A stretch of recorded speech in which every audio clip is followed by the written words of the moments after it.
Hare Krishna, Krishna Krishna, Hare Hare, Hare Rama, Rama Rama, Hare Hare.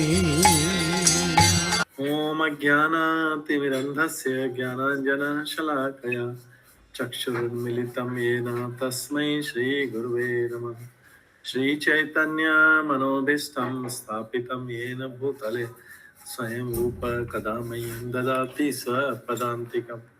वन्देऽहं श्रीगुरु श्रीयुतपदकमलं श्रीगुरुं वैष्णवांश्च श्रीरूपं साग्रजातं सहगण रघुनाथान्वितं तं सजीवं साद्वैतं सावधूतं परिजनसहितं कृष्णचैतन्यदेवं श्रीराधाकृष्णपादां सहगण ललिता श्रीविशाखान्वितं स नमो विष्णुपदाय कृष्णपृष्ठाय भूतले श्रीमते भक्तिवेदान्त स्वामिनिति नामिने।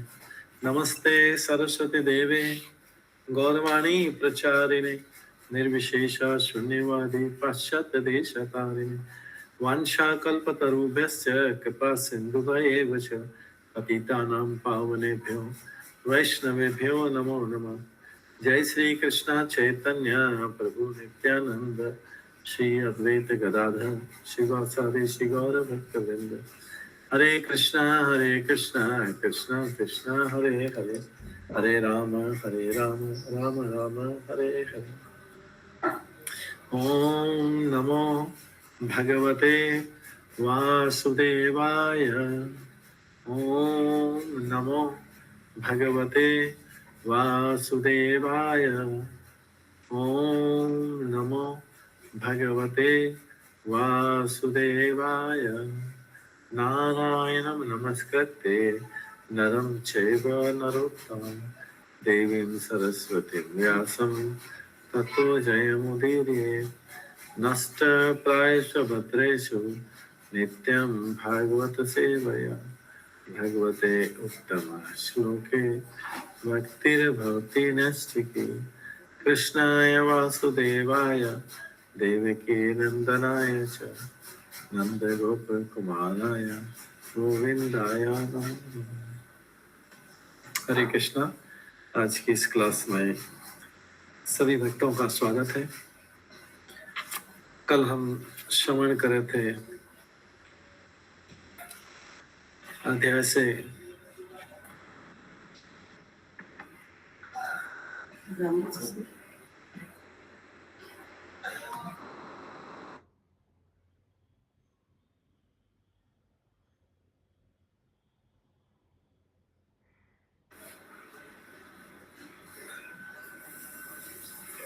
भगवान श्री कृष्ण का अंतर्ध्यान होना। हरे कृष्ण प्रभु होना के इसके बाद हरे कृष्ण बाद उसके बाद है 15वां अध्याय पांडवों की सामयिक निवृत्ति, टाइमली रिटायरमेंट। पांडवों का टाइमली रिटायरमेंट जो है सामयिक निवृत्ति से, इसमें हमने श्रवण किया था अर्जुन जो है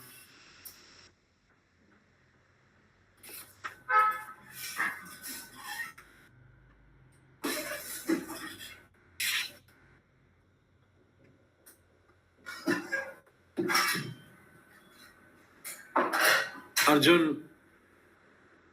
सारी घटनाओं में भगवान को याद कर रहे हैं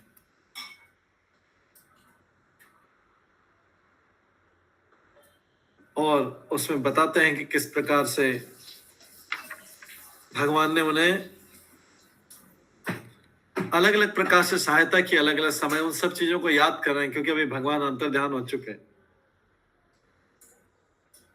वो बोलते हैं भगवान मुझे हे पार्थ, हे सखा, हे कुरुनंदन कहकर पुकारते थे।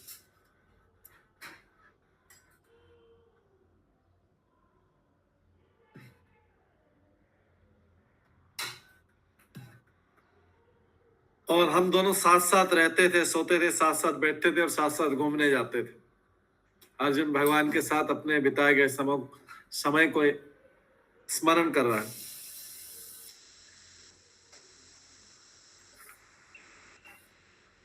और अभी कहता है कि मेरे पास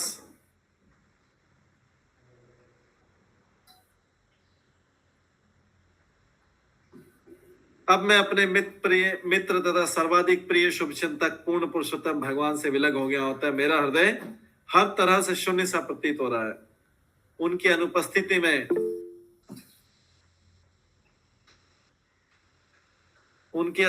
अनुपस्थिति में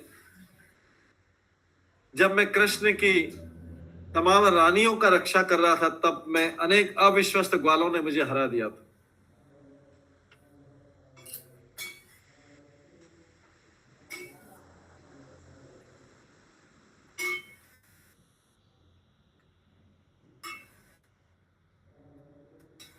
उसको याद कर रहे हैं आज हम, और घटनाओं को अर्जुन याद करता है।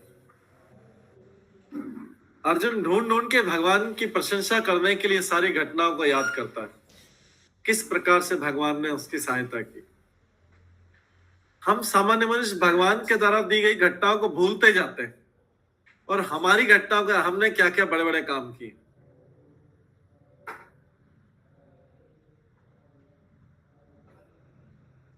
लेकिन यहाँ पर अर्जुन सारी चीजों को भगवान, उन सारी चीजों को वो भगवान की कृपा मानता है। आगे और भी भगवान की कृपा और क्या क्या किस तरीके से भगवान की कृपा का वर्णन करता है 21वें श्लोक में बोलते हैं 15वां अध्याय का। तत्वे धनुते शवः सरथायाते अहम सहम रथीन्द्र पतया यथा नमन्ति सर्वं क्षणेन ततभूत सत्पीश रिक्तम भस्मन् हुतम कुहुकुरद्धम इवोक्तम श्याम। मेरे पास वही गांडी धनुष, अर्जुन बोलते सेम गांडी धनुष है जिससे मैं युद्ध जीता करता था। धनुष में कोई फर्क आया नहीं आया। मेरे पास वही तीर है, वही तीर जो कृष्ण के साथ यूज करता था, अभी कृष्ण के बिना भी यूज करना हूं। वही घोड़ों को खींचे, वही घोड़ों द्वारा खींचे जाने वाला रथ, और मैं वही अर्जुन हूं जिनके सामने सारा सिर झुकाया, सारे राजा सिर झुकाया करते। सेम, सब कुछ सेम है। क्या मिसिंग है अभी? क्या चीज नहीं है अभी? कृष्ण नहीं है मेरे जीवन। और इतने में कितना अंतर पड़ गया, मैं हारने लग गया, सब जगह हारने लग गया। और भगवान कृष्ण की अनुपस्थिति में एक एक क्षण में सारी चीजें शून्य हो गई मेरी। युगाहितम निमेषेण चक्षुषा प्रावशायितम शून्याहितम जगत सर्वम गोविंद विरह में। गोविंद के विरह में भक्त के लिए सारा जगत शून्य है, उसका कोई इंटरेस्ट नहीं रहता इस जगत में। गोविंद के विरह में भक्तों का संग, गोविंद का विरह अगर ये छूट जाए तो जीने का कोई अर्थ नहीं है। भक्त के लिए कोई जीने का अर्थ नहीं, शून्य है सब कुछ। ये भक्त का ऐसा उच्च भाव रहता है। सामान्य व्यक्ति के लिए कोई फर्क नहीं पड़ता भक्त है नहीं है, भगवान है नहीं, उसको क्या फर्क पड़ता, उसको तो अपना काम करना है। लेकिन भक्त के लिए वही सबसे महत्वपूर्ण है। उसको समाज हो, परिवार हो, संसार हो, उसको कोई मतलब नहीं। भगवान उसके जीवन में है या नहीं है। भगवान जीवन मतलब वो चैंटिंग कर पाता है नहीं कर पाता अपने रेगुलरली, वो श्रवण कर पाता है नहीं कर पाता है, भागवतम पढ़ पाता है नहीं पाता, वो उसके जीवन में, इसका मतलब उसके भगवान, ये सारी चीजें चल रही है, इसका मतलब भगवान की उपस्थिति है। ये नहीं चल रही है मतलब शून्य है उसका। तो सारा संसार ऐसे ही जी रहा है शून्य अवस्था में, इसलिए हमेशा निराश रहता है और किसी तरीके से सांसारिक आकर्षण से अपने जीवन को धक्का मार मार के चलाता है।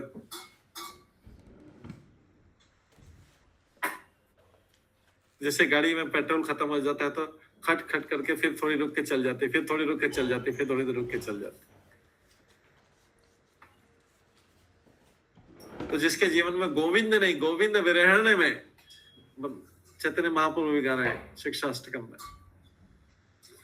ऐसे अर्जुन भी बोल रहा है, मैं किंतु भगवान कृष्ण की अनुपस्थिति में वे सब एक ही क्षण में शून्य हो गए। तो कोई बोलेगा हमारे जीवन में भी तो भगवान तो प्रकट अवस्था में नहीं है, लेकिन हमारे जीवन में भगवान के भक्त तो हैं सारे, श्रवण कीर्तन तो है, सुनने वाला चैंटिंग सुनने वाला परमात्मा तो है, जो डेली हमारी चैंटिंग सुनता है।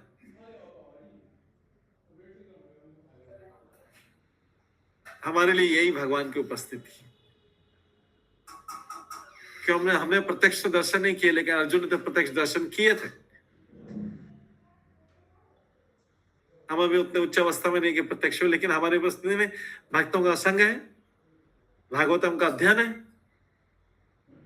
भगवान का दर्शन है, और हमारा श्रवण कीर्तन चल रहा है, जब चल रहा है। ये भगवान की उपस्थिति का, ये नहीं है तो इसका मतलब उपस्थिति नहीं।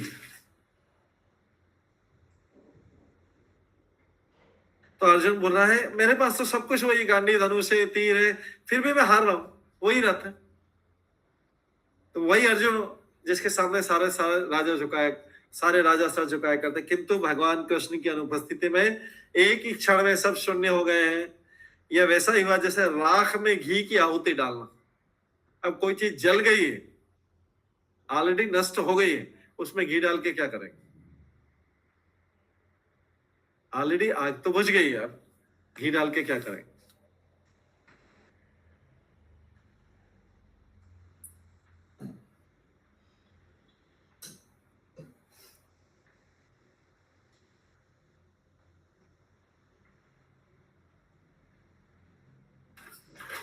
ये वैसा ही जैसे बंजर भूमि में बीज बोना। भूमि ऑलरेडी बंजर हो चुकी, समय पर ध्यान नहीं देने के कारण भूमि ऑलरेडी बंजर हो चुकी।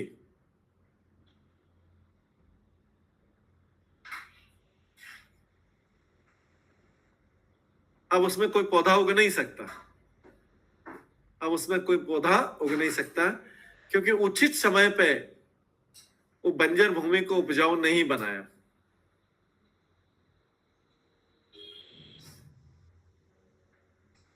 जादू की छड़ी से धन एकत्र करना है, बंजर भूमि बंजना, जो शून्य हो चुका है, अभी उसको क्या भरेंगे?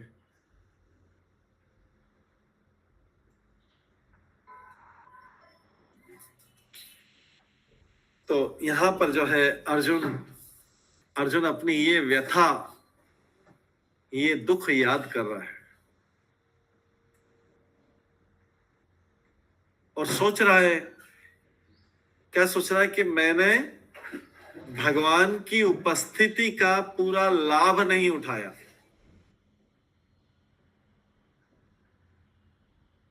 मैंने भगवान की उपस्थिति का पूरा लाभ नहीं उठाया।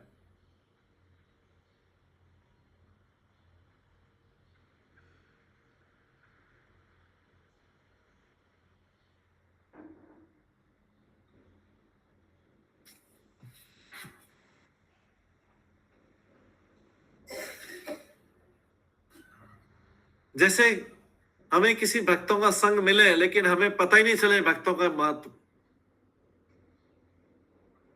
कई महाराज सन्यासी, उनका इंपॉर्टेंस ही नहीं पता लगे और बाद में चले जाए, तब हमको याद करते रहे।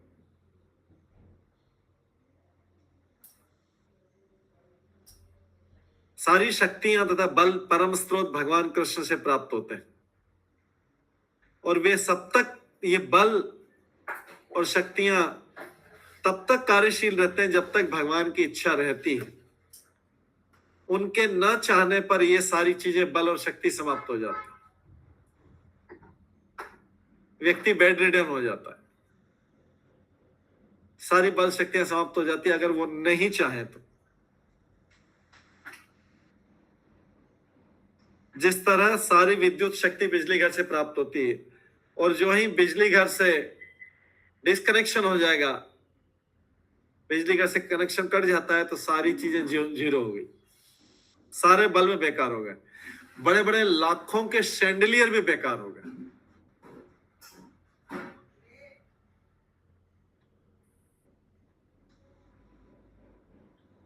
ऐसी शक्तियां भगवान की इच्छा से क्षण भर में उत्पन्न की जा सकती है, वापस ले लो।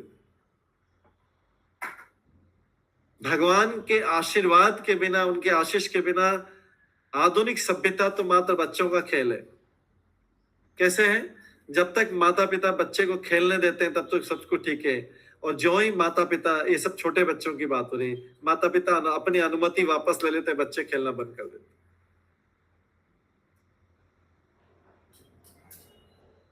जैसे माता पिता बच्चों को कहीं ले गए वीडियो गेम्स के लिए, कहीं और कुछ गेम्स के लिए ले गए, खेल के लिए, 1-2 घंटा खेला, उसके बाद माता पिता बोले चलो घर चलना है, तो बच्चों को सारा खेल बंद करना पड़ेगा। उसी प्रकार से भगवान किसी से शक्ति ले लेते हैं, किसी से बल ले लेते हैं, तो उसको जो है शक्ति या बल ले लेते हैं, तो उसको सारी के सारी, उसका सारा खेलना, घूमना फिरना, खाना पीना सब बंद हो जाता है, एक ही बार में बंद हो जाता है।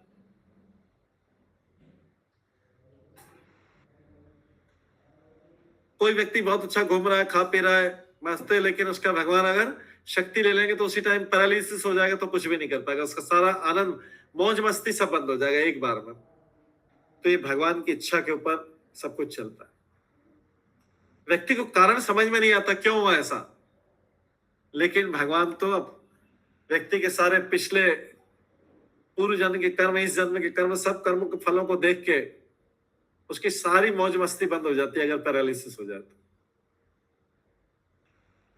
सारा बल शक्ति एक ही बार में खींच ले तो हाथ पैर चलना बंद हो जाएगा, वो जितना मौज मस्ती का बखान कर सब चले जाते। इसलिए मानवीय सभ्यता तथा इसके सारे कार्यकलापों को भगवान के परम आशीष का अनुगमन करना चाहिए कि सब भगवान की कृपा से हो रहा है, और ऐसा मानना ही नहीं, उनके लिए भगवान को प्रसन्न करने का पूरा प्रयास चलते रहना चाहिए। तो नहीं तो हम भगवान की सेवा छोड़ के जो सारा मौज मस्ती कर रहे हैं, सारा मौज मस्ती कर रहे हैं जीवन, वो एक बार में सारी कृपा लेते सारी मौज मस्ती बंद हो जाएगी, फिर हमारे पास और भगवान का नाम लेने के अलावा कोई साधन नहीं बचे। पहले हमारे पास हजारों रीजन थे कि क्यों हम भगवान की सेवा नहीं कर सकते। हम इसमें बिजी, हम उसमें बिजी, ये प्रायोरिटी, वो प्रायोरिटी, ये पहली चीज ये करना है, ये पहली चीज वो करना है, करना। लेकिन जब सारा बल शक्ति ले रहे क्या कर पाएंगे? फिर कुछ भी नहीं कर पाएंगे, हाथ भी नहीं हिला पाएंगे, पैर भी नहीं हिला पाएंगे, और तब हम सोचते रहेंगे अरे कर लेता तो अच्छा रहता भगवान, जब तक शक्ति थी बलता भगवान की सेवा कर लेता तो अच्छा रहता। मैंने मौज मस्ती में बिता दी, मैंने अपनी भौतिक आसक्ति में बिता दिया सारा। जैसे यहाँ पे लिखा है, माता पिता जब तक कहीं पे ले जाते हैं, खेलने के लिए ले जाते हैं, उसके बाद बोलते हैं चलो घर चलना है, तो सारा खेल कूद मस्ती छोड़ना पड़ता है, घर जाना पड़ता है, परमिशन बंद है, चलना है वापिस। ऐसे भगवान बोलते हैं परमिशन बंद हो गया, जितनी मौज मस्ती हो गई, अब आपको स्टॉप, आपसे सारी शक्ति ले ली, आपसे बल ले लिया, अब आप करो जो कुछ करना।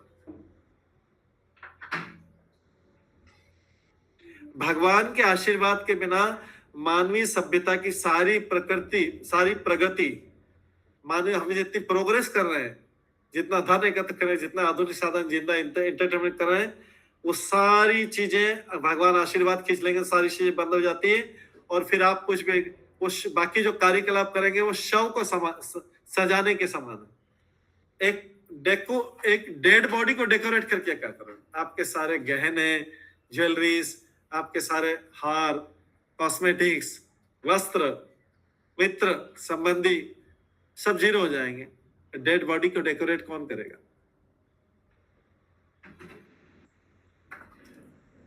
डेकोरेशन तभी अच्छा लगेगा जब तक बॉडी जीवित है। डेकोरेशन तभी तक अच्छा लगेगा, शरीर पे डेकोरेशन या बातचीत का डेकोरेशन या कपड़ों का डेकोरेशन तभी अच्छा लगेगा जब शरीर में प्राण है। प्राण निकल जाएंगे तो डेकोरेशन बेकार हो जाएगा। डेड बॉडी को कौन डेकोरेट करेगा? या लकड़ी जल रही हो तो अग्नि में घी डाल सकता है, राख पे कौन घी डालेगा? राख एक बार बुझ गई अग्नि तो फिर डिब्बी की डालने से क्या फायदा?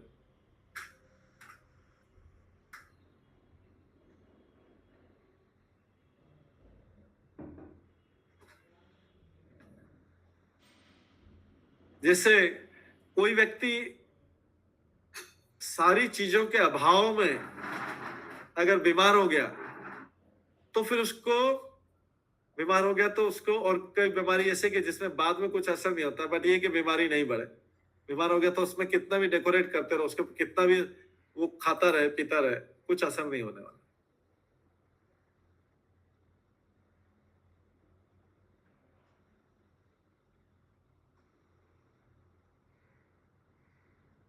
तो यहाँ पे क्या, मृत सभी तथा उसके कार्यकलाप राख में घी डालने के तुल्य है, या जादू की घड़ी से धन जुटाने के तुल्य, या बंजर भूमि में बीज बोने के।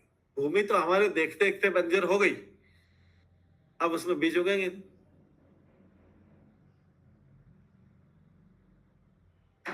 तो ये अर्जुन बोल रहा है कि भगवान के जाने के बाद मेरी यही हालत हुई। उसके बाद 22वें और 23वें श्लोक में बोलते हैं, राजन तयान प्रस्थानाम सुहृदान सुहृदपुरे विप्रशाप विमूढ़ानाम निघ्ननाताम मुष्टिभिमिथ वारुणीम मदिराम पित्वा मदोन्मथ चेतसाम अजानताम इव अन्योन्यम चतुष्पंच अवशेषिता। अर्जुन आगे बोलते हैं, हे राजन, युधिष्ठिर को बोल रहे हैं, सारी चीज सुना रहे हैं। हे राजन, चूंकि आपने द्वारका नगरी के हमारे मित्रों तथा संबंधी के विषय में पूछा। युधिष्ठिर महाराज तो पूछ रहे हैं ना कब से अर्जुन से, क्या हाल है द्वारका वासियों के, क्या यदुवंशियों के क्या हाल है, कैसा है। फिर बीच में पूछ लेता, कृष्ण क्या चले गए हैं क्या, तुम सिर झुकाए हुए क्यों हो। तो अभी पूछ रहे हैं, राजन, चूंकि आपने द्वारका नगरी के हमारे मित्रों तथा संबंधी के विषय में पूछा, तब मैं आपको सूचित कर रहा कि जो संबंधी मित्र वो भी चले गए, सारे यदुवंशी चले गए।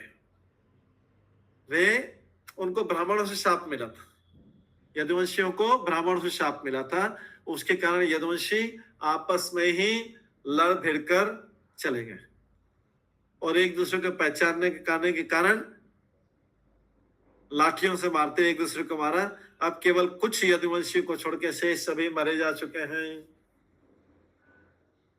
ये भी भगवान की कृपा से हुआ। भगवान चाहते हैं कि सारे यदुवंशी ऊपर चले जाएं उनके जाने से पहले, नहीं तो उत्पात करेंगे। एक एक यदुवंशी इतना शक्तिशाली है। उसके बाद प्राणे तत भगवतः ईश्वरस्य विचेष्टितम् मिथ निघ्नन्ति भूतानि भावयन्ति च यत मिथ।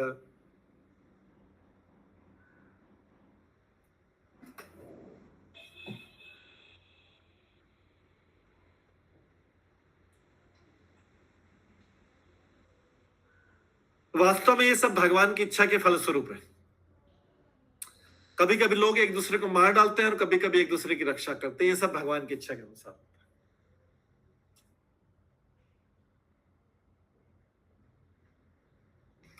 कभी कभी वही संबंधी एक दूसरे को मार डालते हैं और कभी कभी वही संबंधी एक दूसरे की रक्षा करते हैं।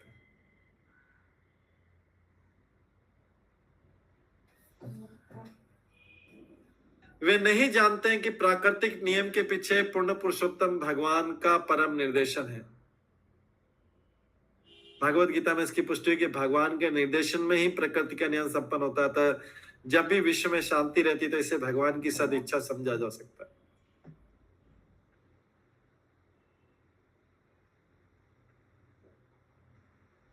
भगवान की इच्छा के बिना एक पत्ती भी नहीं हिलती।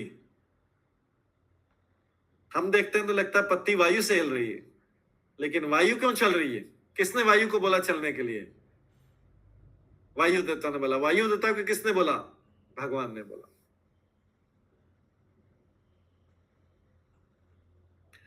अगर भगवान गर्मी के समय जब वृंदावन में गाय चराने जाते थे, बहुत गर्मी होती थी, बहुत गर्मी होती थी, लेकिन भगवान जहां जहां जाते थे वहां पे बादल आ जाते थे और हल्की हल्की बारिश के छींटे आने लगते थे। बाकी सब जगह धूप है, लेकिन भगवान के ऊपर बादल चलते थे। वो सोचते थे भगवान की सेवा कैसे की जाए, ये अच्छा मौका है। भगवान के भक्त भी सेवा करने का मौका ढूंढते हैं। भगवान के भक्त जो होते हैं भगवान की सेवा करने का मौका ढूंढते हैं। ऐसे तो देखेंगे तो कुछ भी नहीं दिखाई देगा। कोई व्यक्ति सोचेगा भगवान को भोग क्यों लगाना चाहिए, भगवान के पास तो सब कुछ है, भगवान से ही तो सब कुछ आता है, क्यों भोग लगाना चाहिए, भगवान को क्यों कपड़े पहनाना चाहिए, भगवान की क्यों पूजा करनी चाहिए, भगवान की सुबह सुबह उठ के क्यों जप करना चाहिए, भगवान को क्या जरूरत है। भगवान को जरूरत नहीं है, हमें जरूरत है। हमको सेवा करने का मौका ढूंढना चाहिए, सेवा को अवॉइड नहीं करना चाहिए, सेवा करने का मौका ढूंढना चाहिए। संसार में व्यक्ति जो है अपनी भौतिक बिजीनेस के कारण, भौतिक व्यस्तता के कारण सोचता है कि किस तरह से भगवान की सेवा को अवॉइड किया जाए। क्या भगवान काउंटिंग नहीं करते हैं क्या? भगवान देखते नहीं क्या? उनकी आंखें नहीं है क्या?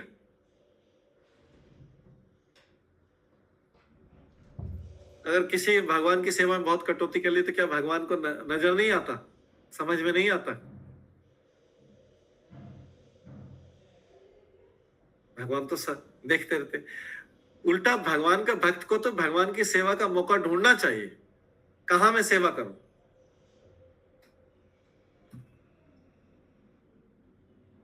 लेकिन वो सोचता रहता कहां मैं संसार की सेवा करूं, कहां संसार को प्रसन्न रखूं, कैसे संसार की और सेवा करूं और सेवा करूं और सेवा करूं और सेवा करूं। जबकि भक्त चाहता है और भगवान की सेवा करूं और भगवान की सेवा करूं, इधर उधर से टाइम निकाल के और भगवान की सेवा करूं। ये भक्त और अभक्त में अंतर।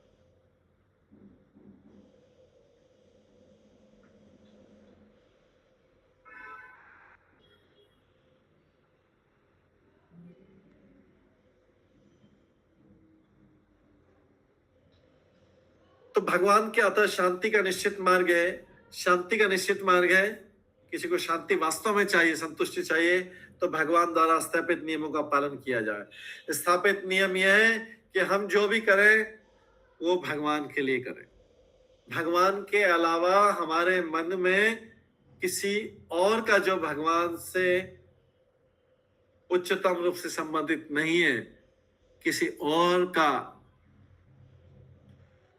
के लिए कर्म करने के लिए हमारे मन में नहीं है। लेकिन अगर वो भगवान की सेवा का हिस्सा है तो हम करें, नहीं तो कोई जरूरत नहीं करनी। जो भी खाएं, जो भी यज्ञ करें या जो भी दान दें, वो भगवान की पूर्ण तुष्टि के निमित्त किया जाए। भगवान की इच्छा के विरुद्ध न तो कुछ किया जाए, न खाया जाए, न यज्ञ किया जाए, न दान दिया जाए। हमें विवेक से उन कार्यों में जिनमें भगवान प्रसन्न होते हैं तथा किस वो कार्य जिनसे भगवान रुष्ट होते हैं, इसमें अंतर करना सीखना चाहिए। फॉर्मूला क्या है जीवन का?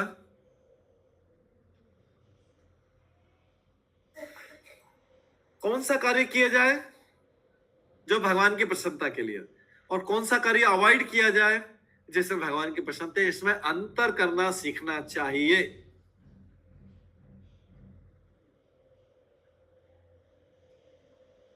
इसी तरह किसी कर्म का निर्णय भगवान की प्रसन्नता तथा अथवा अप्रसन्नता से किया जाता है। कर्म का निर्णय कौन सा काम करना है और किस काम को हाथ भी नहीं लगाना, चाहे संसार बोलता रहे। पूरा संसार का काम है बोलना, माया का काम है बाधा डालना।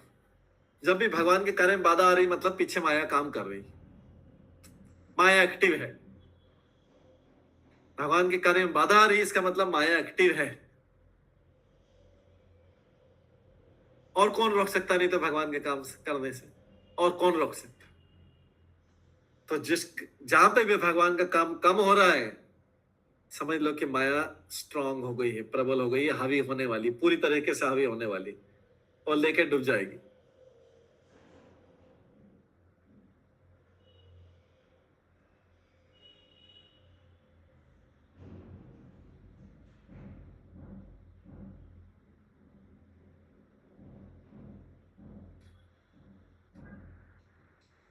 अतः शांति का, अगर संतुष्टि का मार्ग चाहिए तो भगवान के द्वारा स्थापित नियमों का पालन किया जाए।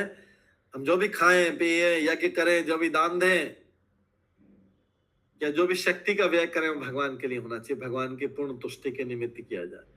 भगवान की इच्छा के विरुद्ध न तो कुछ खाया जाए, न यज्ञ किया जाए और न दान दिया जाए। हम विवेक से उन कार्यों में जिनसे भगवान प्रसन्न होते हैं तथा वे कार्य जिनसे भगवान रुष्ट होते हैं, अंतर करना सीखना चाहिए। और कर्म का निर्णय भी भगवान की प्रसन्नता। कर्म कोई भी करो, प्रसन्न होंगे भगवान ही आप प्रसन्न होंगे, सीधी सी बात। समय भगवान के लिए जो समय वो जा रहा है या कोई और समय फालतू समय जा रहा है, भगवान के लिए समय जो है उसमें से कैसे निकाल सकते? किसे? हमने तो उसके लिए तो प्रॉमिस कर दिया। जैसे चैंटिंग के लिए तो हमने गुरु को प्रॉमिस कर दिया था, और गुरु के सामने भगवान उपस्थिति में, गुरु की उपस्थिति में भगवान से प्रॉमिस किया था। वो समय को कैसे ले सकते? किससे पूछ के ले सकते? किसका अधिकार उसको? वो तो गुरु का अधिकार दे दिया कि ये तो टाइम आपका ही, इसी टाइम में बोला था भगवान का छठी गणना, ये तो आपका समय था, कैसे ले सकता कोई व्यक्ति? ये तो हो गया जैसे राजा नृग ने दान की हुई गाय को ब्राह्मण को उसको वापस ले लिया, चाहे गलती से भी लिया हो, उसको गिरगिट बनना पड़ा था, उसको लिजार्ड बनना पड़ा था। किसके लिए? दान की हुई गाय गलती से उसके ग्रुप में फिर से आ गया और उसने डबल दान दे दिया। इसके कारण राजा को दानवीर कर, उसको तो बोलना चाहिए ना, मैंने तो दान तो दिया, गलती हो गई, लेकिन उसके कारण उसको लिजार्ड बनना पड़ा। ऐसे ही गुरु को दिया होगा समय, गुरु ब्राह्मण से ऊपर होता है, गुरु को दिया हुआ समय, गुरु के सामने वचन दे, उसको वापस कैसे ले सकते हैं? मार धाड़ करके, जीते जागते, जीता होके, मर के, कैसे भी करके उसको पूरा करना है।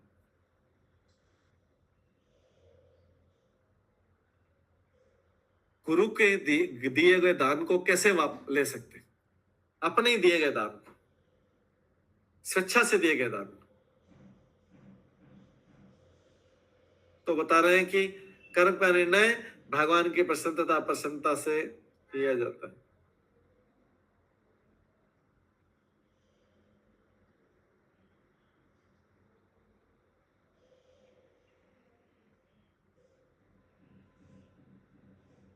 इसमें वैयक्तिक स्वच्छतारियों को स्थान देते हैं कि मेरी इच्छा है, मेरा टाइम है, ऐसा नहीं बोल सकते। जो आपने गुरु का दान दे दिया है समय, वो गुरु का ही।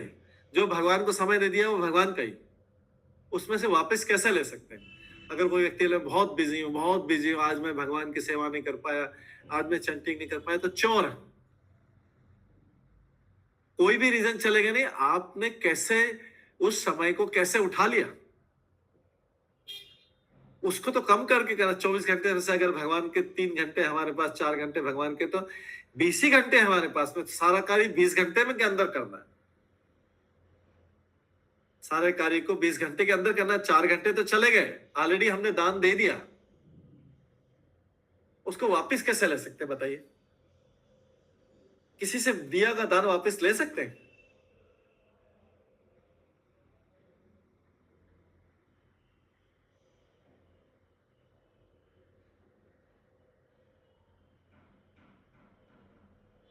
फिर भी व्यक्ति उसको ऐसा कर्म करना चाहिए, और ऐसा कर्म योग कर्मसु कौशलम कहलाता है। योग कर्मसु कौशल। योग कर्मसु कौशल का मतलब क्या है?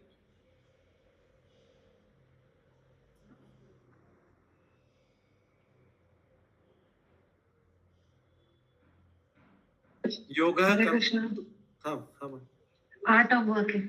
हाँ, आर्ट ऑफ वर्किंग इंग्लिश में। यस, ये भागवत गीता के शायद दूसरे चैप्टर में आता है, दूसरे या तीसरे चैप्टर में आता है। योग कर्मसु कौशल, कर्मसु कौशलम। कर्मसु कौशलम मतलब होता है आर्ट ऑफ वर्किंग,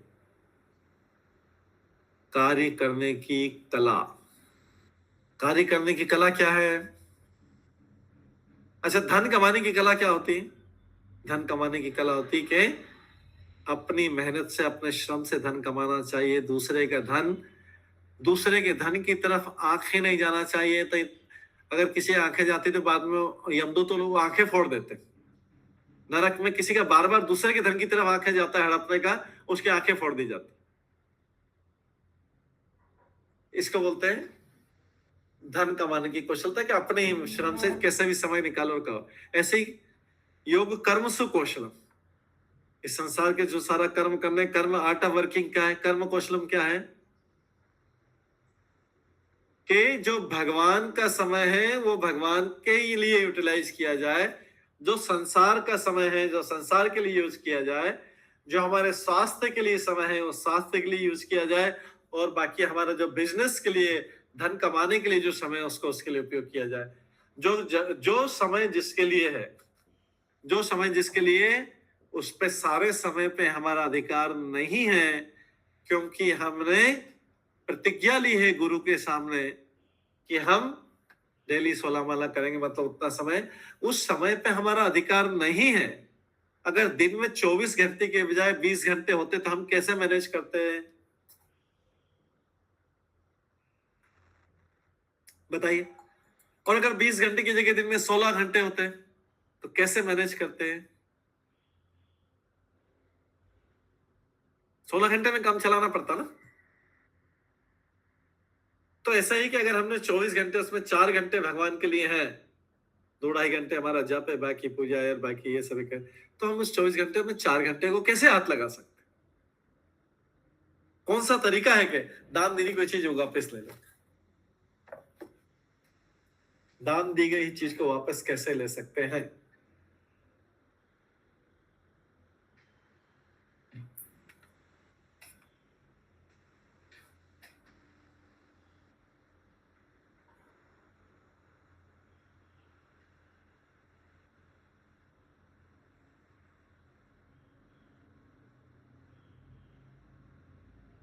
तो योग कर्म से कौशल मतलब अर्थात किए गए कर्म जो भगवान से संबद्ध होते हैं, यह किसी वस्तु को ठीक से संपन्न करने की कला।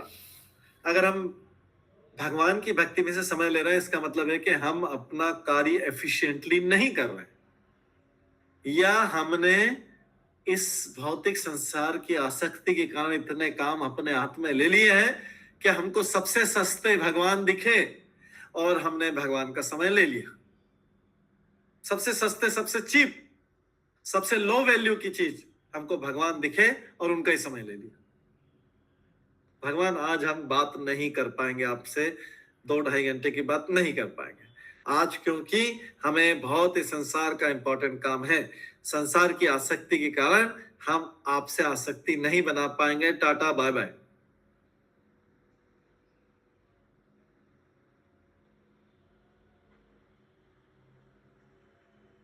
लज्जा की बात है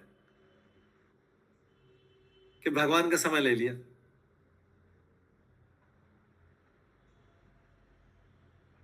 शेमलेसली ले लिया।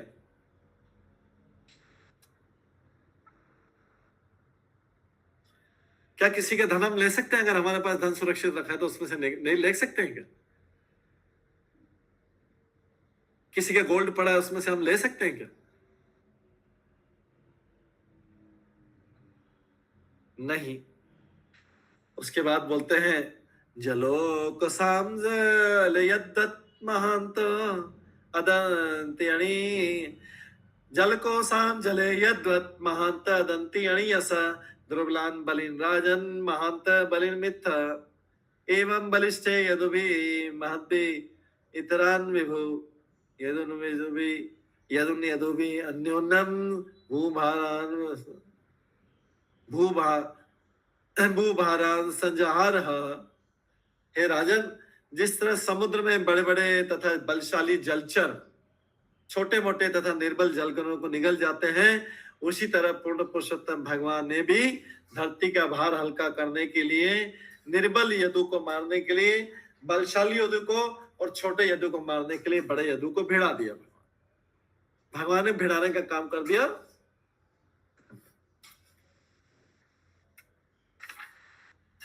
तात्पर्य भौतिक जगत का नियम है, जीवन टिकाए रखने के लिए संघर्ष में योग्यतम का बचे रहना, क्योंकि भौतिक जगत में बद्ध जीवों के मध्य असमानता है। भौतिक साधनों पर प्रभुता जमाने की इच्छा के कारण है कि हर कोई कंट्रोल जमाना चाहता है इस भौतिक जगत। हर कोई बिना कारण से बिना उद्देश्य के नियंत्रण करना चाहता है। भौतिक प्रकृति पर ये प्रभुता जमाने की ये प्रवृत्ति बद्ध जीवन का मूल कारण, इस संसार में बंधने का मूल कारण। उसका कोई वहां पे योगदान नहीं है, उसका कोई कंट्रीब्यूशन नहीं है, ना कोई उस ना वो कुछ उसमें कोई वैल्यू एडिशन कर रहा है, लेकिन फिर भी वो कंट्रोल कर। भौतिक प्रकृति पर प्रभुता जमाने की यही प्रवृत्ति बद्ध जीवन का मूल कारण। ऐसे बनावटी भक्तों की, ऐसे बनावटी लोगों की सुविधा के लिए भगवान की भ्रामक शक्ति ने बद्ध जीवों में प्रत्येक योनि के अंतर्गत सबल तथा निर्बल के सृष्टि करके उत्पन्न किया। भगवान ने क्या किया है? सबल लोगों को बनवाया, निर्बल लोगों को बनवाया। किस लिए? ऐसे बनावटी प्रभुओं की सुविधा के लिए। मतलब बनावटी मनुष्य, जो प्रभु किसको बोल रहे हैं यहाँ पे प्रभु बोल रहे हैं नियंत्रक को, जिसकी बार बार नियंत्रण करने की, अननेसेसरी वो नियंत्रण कर करके प्रभु बनना, कंट्रोलर बनना चाहते, उसकी वहां कोई आवश्यकता नहीं है, लेकिन फिर भी प्रभु बनने की उसकी टेंडेंसी जो है वो उसको बार बार इस संसार में फंसाए रखे। ऐसे बनावटी प्रभुओं की सुविधा के लिए भगवान की भ्रामक शक्ति ने प्रत्येक योनि के अंतर्गत सबल तथा निर्बल की सृष्टि करके उत्पन्न किया। भगवान ने फिर दो प्रकार के प्राणी, सबल और निर्बल।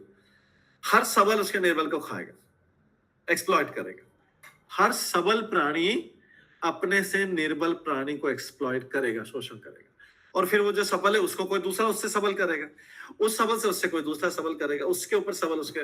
तो इसमें पूरा भौतिक जगत में एक्सप्लॉइटेटिव मेंटालिटी है, शोषण करने की नीति है। भौतिक प्रकृति तथा सृष्टि पर अपनी प्रभुत्व जमाने से ही असमानता की सृष्टि हुई है, और इसी से जीवन संघर्ष का नियम चला आ रहा है। जो जीवन में जितना संघर्ष करेगा उतना वो टफ बनेगा। आध्यात्मिक जीवन में न तो ऐसी असमानता होती, नहीं ऐसा जीवन संघर्ष। आध्यात्मिक जगत में कोई किसी का शोषण नहीं कर सकता, चाहे कोई बच्चा हो चाहे बड़ा हो।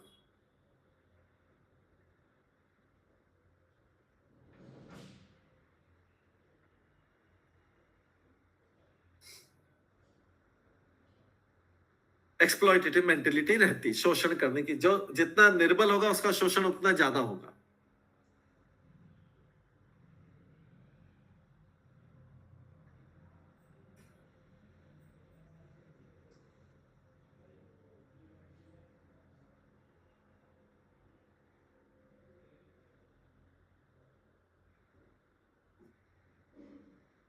आध्यात्मिक जगत में ऐसा संघर्ष नहीं रहता, क्योंकि वहां के प्रत्येक व्यक्ति का अस्तित्व शाश्वत है।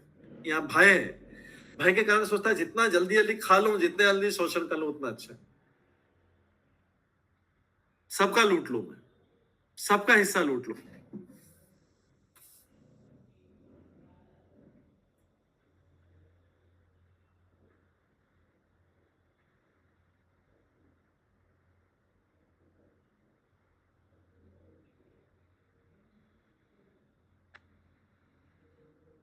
भगवान हर वस्तु के, यहाँ तक कि जीवों के भी सृष्टा होने के कारण प्रत्येक वस्तु के भोक्ता है, लेकिन भौतिक जगत में माया के जादू से पूर्ण पुरुषोत्तम भगवान के साथ का नित्य संबंध बुला दिया जाता है। भौतिक जगत में सबसे पहली चीज क्या बोली जाती है? भगवान के साथ डेली कई कई घंटों तक भगवान से संबंध बुला देता है, क्योंकि हम सांसारिक कार्यों में इतने व्यस्त हो जाते हैं और भगवान का हिस्सा भी ले लेते हैं समय का।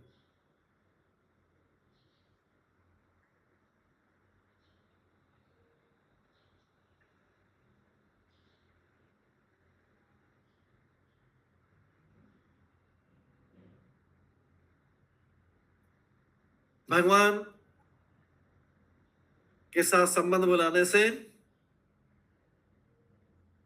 हमारे संघर्ष बढ़ते जाएंगे। जीवन के संघर्ष, जो काम हमारा 10 मिनट में हो सकता था उसमें 10 घंटे लग जाएंगे, या जिस काम में 10 घंटे लगते थे उसमें 100 घंटे लग जाएंगे, 1000 घंटे लग जाएंगे। हमारे काम करने की एफिशिएंसी कम हो जाएगी। क्यों? हमने सोचा कि भगवान की सेवा नहीं करके कुछ टाइम निकालेंगे, पता चला दूसरे में उस टाइम निकालने के चक्कर में उससे डबल टाइम और चला गया। उससे डबल का टाइम और चला गया। और हमने सोचा टाइम बचाया भगवान की सेवा करके। कहां से बचाएंगे? टाइम का तो कंट्रोल भगवान करते हैं। काल के नियंत्रक कौन है? भगवान है। तो कहां से बचा रहे हैं? इसको बचाना नहीं बोलते। भगवान के टाइम में से इधर टाइम डाल दिया, डंप कर दिया इधर टाइम। इसको डंप करना बोलते हैं। संसार में डंप करने, सारी चीजें डंप करने होती हैं।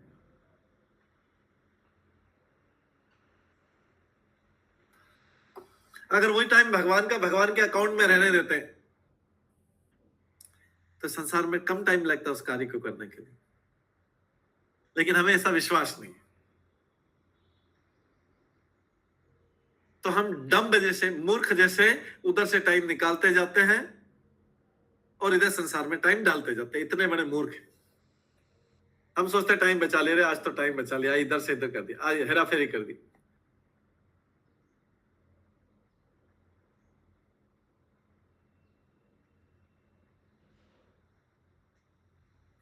और जितना ज्यादा जीवन को भगवान समर्पित करेंगे उतना जीवन का संघर्ष कम होगा। नहीं तो जीवन का संघर्ष बढ़ता जाएगा, सारा टाइम वहां वेस्ट चला जाएगा। संघर्ष में ही सारा टाइम वेस्ट चला, हाथ में कुछ नहीं मिलेगा।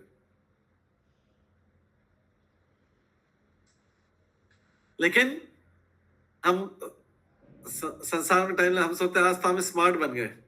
क्या? जितना समय था उतना में पूरा काम कर लिया हमने। कहां से लाया समय? वो भगवान के बकेट में जो रहता है समय, उसको इधर डाल दिया और लोगों को मूर्ख बना दिया।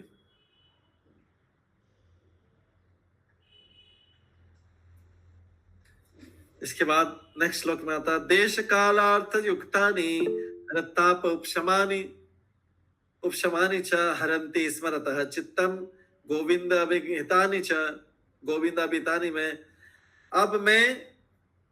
अब अर्जुन क्या बोल रहा है? अब क्या करें, इतना फ्रस्ट्रेट तो हो गया। अभी भगवान अप्रकट बोलता है, अब मैं भगवान गोविंद द्वारा मुझे दिए गए उपदेशों की आकृष्ट हुआ हूं।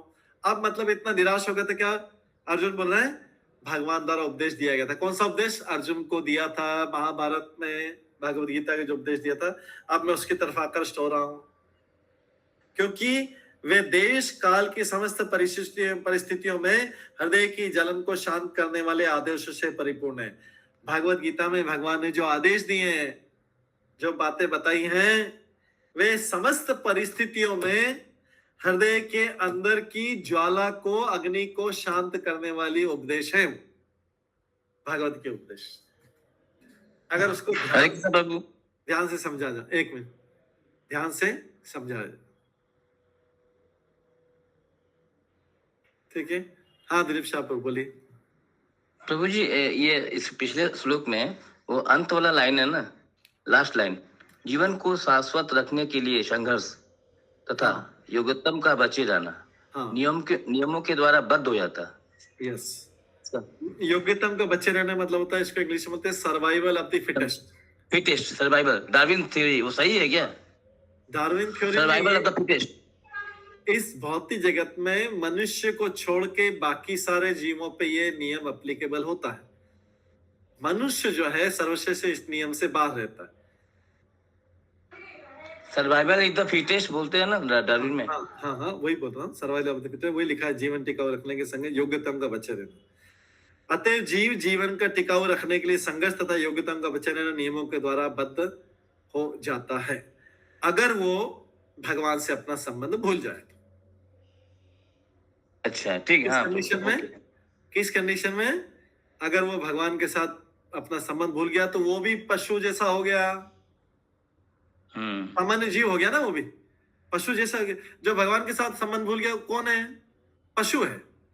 हमेशा उसको पशु समझो, हालांकि उसके सामने बोलेंगे नहीं कि पशु है। जो भगवान के सामने अपना संबंध भूल गया पशु है, क्योंकि पशु ही भगवान के साथ अपना संबंध भूलता है। अगर कोई मनुष्य है, वास्तव में मनुष्य है, तो भगवान के साथ अपने संबंध को याद रखेगा, नहीं तो मनुष्य नहीं हो, पशु है। पशु जैसा खाता है, पशु जैसा पीता है, पशु जैसा बच्चे पैदा करता है, पशु जैसा रहता है, पशु जैसा अपनी रक्षा करता है। पशु मानिए उसको, जो भगवान के साथ अपना संबंध भूल गया। तो ये नियम उनके ऊपर, सबके ऊपर लागू होता है जो पशु हैं। भौतिक जगत में माया के जादू से पूर्ण पुरुषोत्तम भगवान के साथ का यह संबंध नित्य भुला दिया जाता है। अतः जीव जीवन टिकाए रखने के लिए संघर्ष तथा योग्यतम का बचे रहना नियमों के द्वारा बद्ध हो जाता है। जैसे ही भगवान संबंध बोला, किस नियम के अंतर्गत आ गया? जो नियम पशु के लिए होते हैं। फिर उसको भगवान बचाने के लिए नहीं है। फिर वो संघर्ष करे, कुछ भी करे, जिए मरे, कुछ भी करे, क्योंकि अब वो नीचे के नियमों से बद्ध हो गया है। पशुओं वाले दूसरे जीवों 80 लाख योनियों के नियम से बंध गया है। अब वो मनुष्य वाले नियमों में नहीं रहा है, क्योंकि मनुष्य बने रहने के लिए चेतना से मनुष्य बने रहने के लिए हमारा भगवान से नित्य संबंध बने रहना चाहिए। उस संबंध में एक क्षण की भी छुट्टी नहीं होनी चाहिए।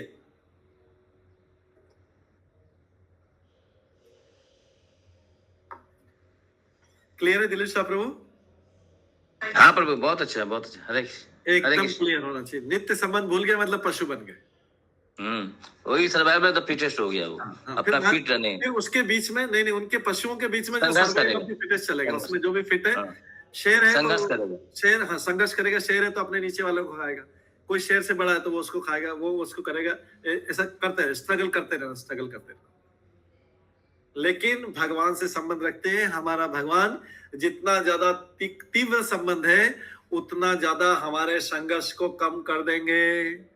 हम सर्वाइवल ऑफ द फिटेस्ट वाली नियम में नहीं रहेंगे, क्योंकि हमको संघर्ष से बचाने के लिए कौन है? भगवान के पास जितना समय दे रहे हैं, भगवान उतना हमको संघर्ष से बाहर निकालेंगे। उतना हमको संघर्ष करना। कई बोलते हैं जीवन संघर्ष है, जीवन संघर्ष है। यस, अगर हम भगवान के साथ संबंध नहीं तो हमारा जीवन संघर्ष है। लेकिन जैसे जैसे भगवान के साथ अपना संबंध बढ़ाते जाएंगे, भगवान जैसे एक छोटा बालक है, एक सामान्य उदाहरण लेते, छोटा बालक है, शिशु है, 1 साल का बच्चा है। 1 साल का बच्चा है, अगर उसको माता पिता नहीं है और उस सपोज करो माता पिता उसके कमरे में नहीं है, कहीं पे भी नहीं है, उसको सड़क पे छोड़ दिया, क्या करेगा बालक? 1 साल का बालक तो थोड़ा बहुत चल पाता है, थोड़ा बहुत नहीं चल पाता है। अगर उसको छोड़ दिया उसके माता पिता ने, क्या करेगा वो पूरे? कभी गिरेगा, सड़क पे गिरेगा, कभी खड़ा होगा, रोएगा, फिर सड़क पे गिरेगा, फिर रोएगा, फिर करेगा। उसको खाने के लिए भी नहीं मिलेगा, उसको कोई संभालने के लिए भी नहीं मिलेगा। क्यों? माता पिता नहीं है उसके। नहीं, गिरेगा, पड़ेगा, रोएगा, चिल्लाएगा, यही करेगा, भूख लगेगी, प्यास लगेगी, माता पिता नहीं, अपना अकेला वो है। बाई चांस माता पिता की डेथ हो गई तो बच्चा अकेला संघर्ष करता रहेगा। 1 साल का बच्चा आधा कुछ चल पाएगा, कुछ नहीं चल पाएगा, ये उसकी हालत बनी रहेगी। लेकिन अगर उसके माता पिता होंगे तो 1 साल में क्या करेंगे? बोले सोचेंगे 1 साल का इसको ज्यादा नहीं चलाना है, थोड़ा सा इसको उंगली पकड़ी, उसको सहारा दिया, इसको खाना चाहिए, इसको प्यास चाहिए, इसको सब चाहिए। उसी तरीके से भगवान जिस भक्त के ऊपर कृपा करते हैं, उसके संघर्ष को कम कर देते हैं। कितना कम करेंगे? जितना उसका भक्ति है, जितनी इंटेंसिटी है, जितनी तीव्रता है उसके डिवोशनल सर्विस की, भगवान उसके जीवन के संघर्ष को उतना कम कर देते हैं। उसके लिए survival of the fittest theory कम होती जाएगी। जब पूर्ण शुद्ध भक्त बन जाएगा तो survival of the fittest theory लगेगी ही नहीं। सर्वाइवल ऑफ द फिटेस्ट पशुओं के लिए होती है। बिल्ली चूहे को खाती है, बिल्ली को डॉग खाता है, डॉग को शेर खाता है, तो जो फिट है, सबसे ज्यादा प्रभावशाली वो उसको खाएगा। लेकिन भगवान के भक्तों के लिए ये नियम नहीं है, उसको कोई नहीं खाएगा। मैं मनुष्य की बता रहा, क्योंकि उसकी रक्षा कौन कर रहा है? भगवान जब उसको चाहते हैं वापस बुला लेंगे। ऐसा नहीं कि भगवान उसको अमर बना देंगे, भगवान उसको जब तक चाहेंगे, जब चाहेंगे अपने पास बुला लेंगे। तो लेकिन उसका संघर्ष, जीवन का संघर्ष कम कर देंगे। जितनी भक्ति, जितना टाइम भगवान को दिया, भगवान इधर से उतना टाइम डबल कर देता है, उसका काम उतना इजी कर देते हैं। क्योंकि भगवान सोचते हैं तो मेरे को टाइम देता जा रहा है, तो मैं इधर से काम इसका इजी करते जाता हूं, जिससे इसका उत्साह बना रहे भक्ति। भक्ति में उत्साह, जितना टाइम भगवान को दोगे उतना कम, जितना टाइम भगवान का छीन लोगे उतने जीवन में संघर्ष करो। पूरा टाइम जीरो टाइम भगवान के लिए जीरो टाइम, किसी किसी के पास जीरो टाइम, उतना संघर्ष, बिल्ली कुत्ते के समान संघर्ष करो, पशु के समान संघर्ष करो। क्योंकि मनुष्य बोले अगर कि मेरे पास भगवान के लिए समय नहीं बचा, मनुष्य बोलता है तो झूठ बोलता है। क्योंकि 24 घंटे में से अगर उसने कोई भगवान को टाइम दे दिया, ऑलरेडी दान दे दिया है, उसको वापस नहीं ले सकता, उसको अधिकार नहीं है। पशु के लिए 24 घंटे खाना पीना सोना बच्चे पैदा करना, खाना पीना सोना बच्चे पैदा करना, खाना पीना सोना बच्चे पैदा करना और अपनी रक्षा करना, ये पशु का 24 घंटे का काम। डॉग को घूमते देखेंगे, जितनी बार खिला दो खा लेगा, ऐसे ऐसे घूमते जाएगा, यहाँ ये मिल गए इधर खा ले, फिर गया थोड़ी देर, फिर कहा वहां खाने के मिले वहां खा ले, फिर उसके बाद आगे गए और कहीं खाने को मिल गया और खा, गाय को भी ऐसे कर और खाने को मिल गया और खा, जितनी बार जाता जाएगा खाता जाएगा। क्या उसका भगवान के लिए टाइम देना नहीं है उसको? उसके पास टाइम ही टाइम है। रात का दिन का सारा समय मिला दो, रात को भी खाने को मिलेगा, रात को 1 बजे भी खाने को मिलेगा, डॉग जाग गया 1 बजे भी खा लेगा, 2 बजे टाइम मिलेगा 2 बजे खा लेगा, 3 बजे टाइम मिलेगा 3 बजे भी खा लेगा। लेकिन मनुष्य तो रात को ऐसे नहीं खाएगा, वो तो अपना रात का डिनर करके प्रॉपर डिनर करेगा, तो उसके बाद बार बार नहीं खाएगा। लेकिन डॉग को देखो, 1 बजे भी जो मिल जाएगा रात का, अगर चल रहा है तो 2 बजे भी मिल जाएगा खा लेगा, 3 बजे भी मिल जाएगा, 4 बजे भी मिल जाएगा। उसके लिए अपना जीवन चलाने के अलावा कोई और काम नहीं है। अपना जीवन और अपने बच्चों परिवार का जीवन चलाने के अलावा कोई कार्य नहीं है। उसका भगवान के प्रति कोई कमिटमेंट नहीं है, उसका गुरु के प्रति कोई कमिटमेंट नहीं है, कोई संकल्प नहीं है।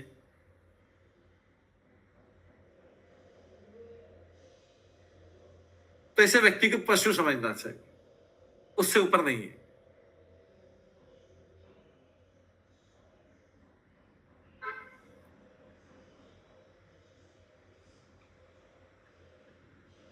तो यहाँ पे अर्जुन बोल रहा है, अब मैं भगवान गोविंद द्वारा मुझे दिए गए उपदेशों के आकृष्ट हूं, क्योंकि मेरे लिए अभी भगवान तो प्रकट हो गए, तो मैं उपदेशों की तरफ आकृष्ट हो जाऊं। वो भी ठीक बात है। अगर भगवान, जैसे हमारे पास भगवान नहीं है सामने हमारे, तो हम क्या है, भगवान के उपदेशों की तरफ आकृष्ट, एक ही बात है। भगवान की तरफ आकर्षित है, भगवान के उपदेशों की तरफ आकर्षित, एक ही बात है। क्योंकि उपदेश भी तो भगवान ने दिए।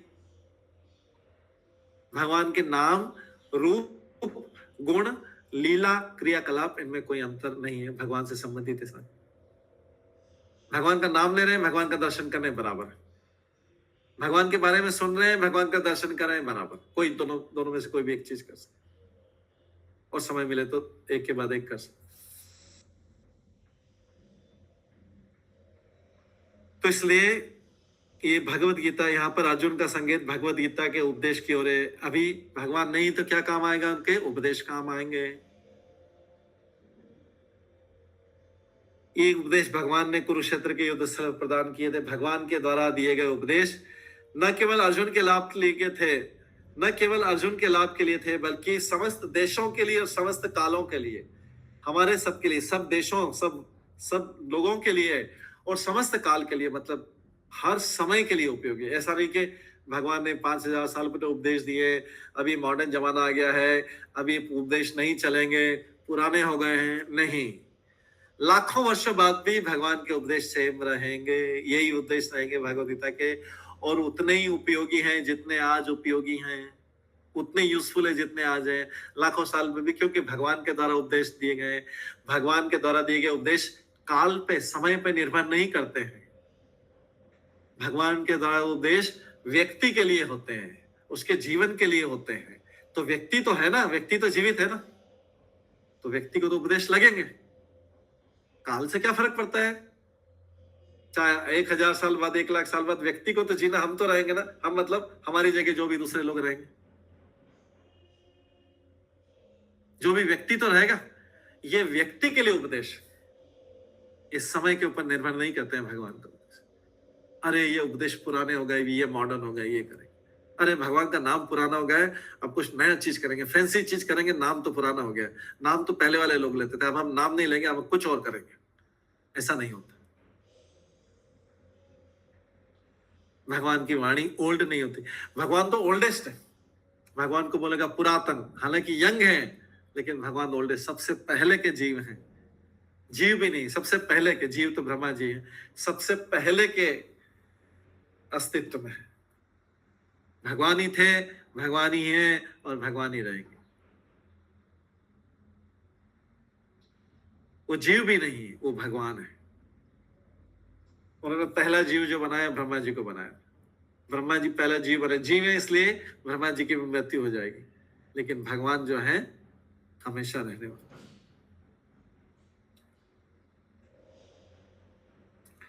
अब भगवान ने 5000 साल पहले फिर से भागवत गीता बोली।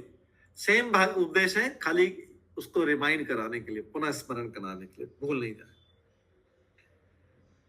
भगवान पुनः भागवत गीता की महान शिक्षाओं का स्मरण कराना चाहा, क्योंकि वो लोगों को शिक्षा देना चाह रहे थे कि न केवल समस्त प्रकार के मानसिक क्लेशों में सांत्वना दिलाने के लिए, अपितु संकट में उपस्थित बड़ी बड़ी बड़ी कठिनाइयों से भी निकालने के लिए भागवत गीता में उसका हल है, उसका निराकरण है।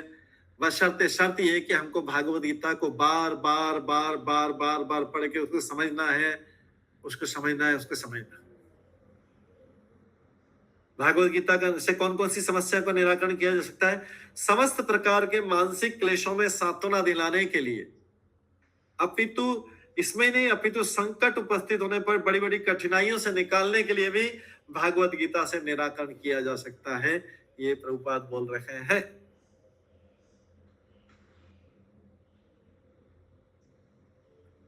कृपा सिंधु भगवान अपने अप्रकट होने के बाद भागवत गीता की महान शिक्षाएं इसलिए छोड़ते गए जिससे मनुष्य भौतिक दृष्टि से भगवान के अदृश्य होने पर वो शिक्षाओं का पालन कर सके। इसलिए भगवान भागवत गीता की और भागवतम को शिक्षा देते हैं कि मेरे जाने के बाद में लोग इनका आश्रय ले, भागवत गीता का आश्रय ले, भागवतम का आश्रय ले।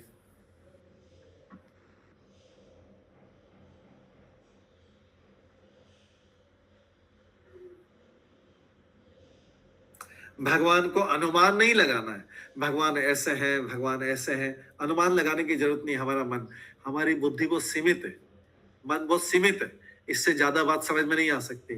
तो हमको भगवान के बारे में पता करना है तो शास्त्रों में भगवान, भागवत गीता में भगवान का वर्णन है, भागवतम में भगवान का वर्णन है, और भी ग्रंथों में भगवान का वर्णन है। अपने दिमाग से भगवान के बारे में गैस नहीं करना, अनुमान नहीं लगाना, अंदाज नहीं लगाना, क्योंकि इतनी सीमित बुद्धि में कैसे पता लगेगा, इतनी लिमिटेड इंटेलिजेंस। ये तो अपने को ही नहीं जानती बुद्धि। तो हम क्या करेंगे नेक्स्ट क्षण हमें पता नहीं, हमें पता नहीं हम क्या नेक्स्ट क्षण क्या बोल देंगे, मुंह से क्या कर लेंगे, ये हमें पता नहीं।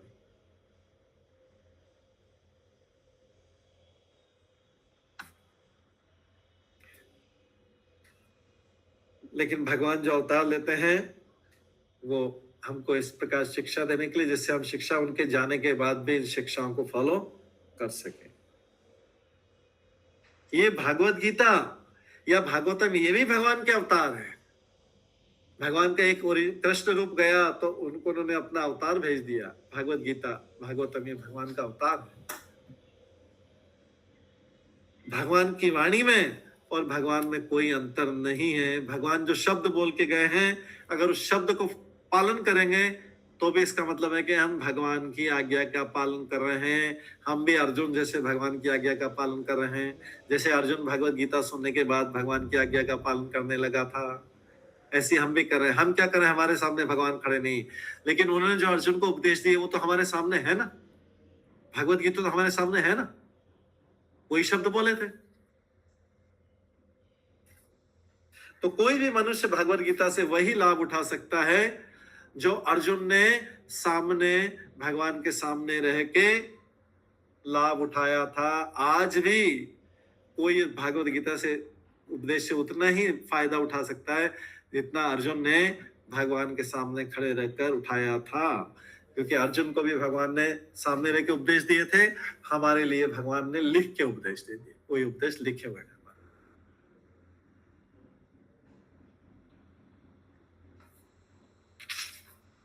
ठीक है, तो आज हम इस 27वें श्लोक को यहीं पे विराम देते हैं। इसके आगे का जो वर्णन है प्रभुपाद का तात्पर्य कल की क्लास में पढ़ेंगे, उसके बाद में बाकी श्लोक पढ़ेंगे।